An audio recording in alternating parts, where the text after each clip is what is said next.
Good morning, children. I hope well from your side. Let's continue our chapter number 9, changing families. Here is the topic going back to school. यानी कि हम लोग फिर से अपनी school की तरफ वापस चलते हैं. तो when you go to the school, there must be some aims in your life.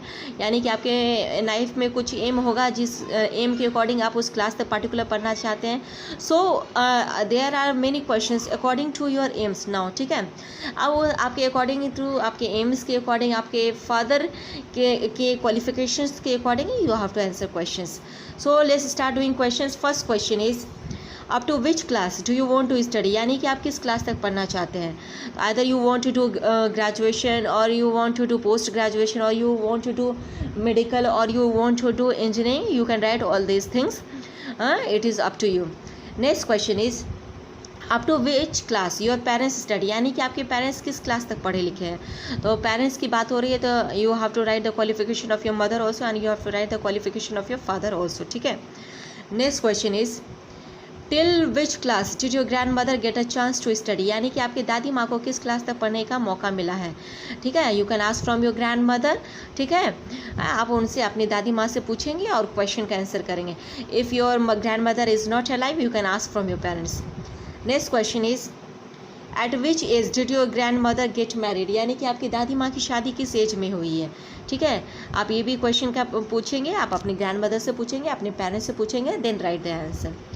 Next question is have you heard of a law that talks about the ages before which the girls and boys must not get married. यानी कि आप किसी law के बारे में सुने हैं जिस लॉ के अकॉर्डिंग गर्ल्स और बॉयज़ की शादी फिक्स की होती है. ठीक है, यानी कि देर आर रूल्स. यानी कि girls should not married before 18 years. यानी कि गर्ल्स की शादी 18 साल से पहले नहीं होनी चाहिए. And boys should not married before 21 years. यानी कि लड़कों की शादी 21 साल से पहले नहीं होनी चाहिए. ये एक कानूनन जुर्म है. ठीक है, this is the law. There are many girls who get married before they are 18 years old. यानी कि बहुत सारी लड़कियां हैं जो 18 साल से पहले उनकी शादी हो जाती है. Many of them have to even leave school. बहुत सारी लड़कियों को तो इस रीजन की वजह से अपना स्कूल भी छोड़ना पड़ता है. There are many true stories of girls like Sushila of Rangareddy district who are going back to school. यानी कि बहुत सारी कहानियाँ हैं इनके पीछे. एक कहानी है कि सुशीला के बारे में जो रंगारेड्डी डिस्ट्रिक्ट में रहती है और वो क्या कह रही है, अब फिर से वो स्कूल जाना शुरू कर दी है. She also got the help of the panchayat. यानी कि उसकी सुशीला जिस गांव में रहती है उस गांव के पंचायत ने उसकी मदद की उसे वापस स्कूल भेजने में. The panchayat said that the young children should play and study and not to be married off. यानी कि पंचायत ने कहा कि जितने भी बड़े बच्चे हैं उन्हें खेलने का अधिकार है, उन्हें पढ़ने का अधिकार है. ये नहीं कि उनकी शादी कर दी जाए और जिम्मेवारी से पीछे हटा जाए. उन्हें लाइफ में जो उनकी करने की इच्छा है उन्हें करने दिया जाए. A group of people of Andhra Pradesh hold special camps to help married girls to go back to school. यानी कि आंध्र प्रदेश के लोगों ने एक स्पेशल कैंप बना लिया था. ठीक है, जो इस तरह की लड़कियां थी, जो इस तरह की केसेस में फंसी हुई लड़कियां थी, उन्हें वापस स्कूल भेजा जा रहा था. जनगामा एंड चिट्टी से we should like to study and stand on our own feet. यानी कि जनगामा और चिट्टी कहती है कि हम लोग भी पढ़ना चाहते हैं और अपने पैरों पे खड़ा रहना चाहते हैं. ठीक है, every girls have this right. यानी कि सारी लड़कियों को ये अधिकार है कि they can play, they can study up to which class they want to study and they have the right to choose their life partners. ठीक है, यानी कि they should also obey their parents but they have the right to study. यानी कि उन्हें अधिकार है कि वो अपनी एजुकेशन को पूरा करें. ठीक है, moving to the next page. Here is the next page and there are a lot of questions here. So start doing this. Find out and write. यानी कि आपको अब पता करना है और क्वेश्चन का आंसर करना है. Here is the first question.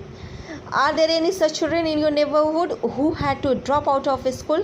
Do they want to go back to school? यानी कि आपके किस पड़ोस में कोई बच्चे हैं जिन्हें किसी रीज़न की वजह से स्कूल छोड़ना पड़ा. हो सकता है उन्हें उनके पेरेंट्स अफोर्ड नहीं करते हैं स्कूल जाना, या उनके पेरेंट का एक ट्रेडिशन होगा कि they do the traditional work. यानी कि चाहे वो लोहार का काम करते होंगे या क्या कहते हैं आपको घर का क्या कहते हैं हाउस कीपिंग का काम करते होंगे, या वो क्या कहते हैं उनके फैमिली में फार्मिंग का ही ट्रेडिशन होगा। तो ये सारे रीजन्स हैं जिनके वजह से उनके बच्चे नहीं पढ़ पाते हैं।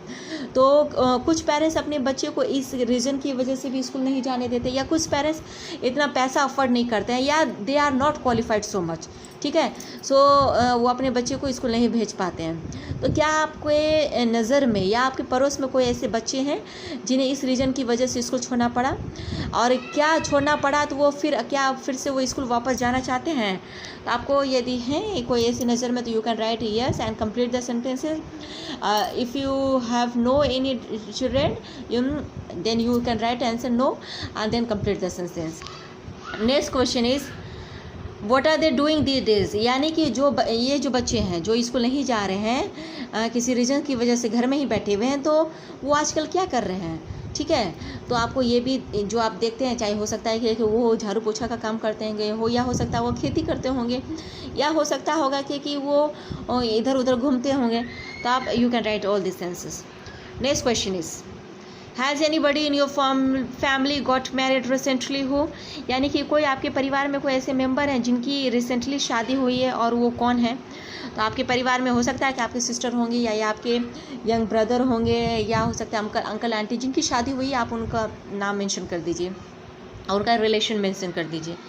Next question is what was the age of the bride and groom, यानी कि दुल्हा दुल्हन का क्या एज था?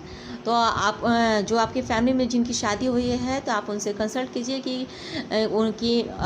उनका क्या एज था, उनकी दुल्हन की क्या एज थी, या यदि दुल्हा थे तो यदि भाई की शादी है तो आप उनसे कंसल्ट कीजिए, अपनी भाभी का एज पूछिए। You can write all this. Next question is what kind of dresses they wore, यानी कि वो लोग किस तरह का ड्रेसेस पहने हुए थे, ठीक है।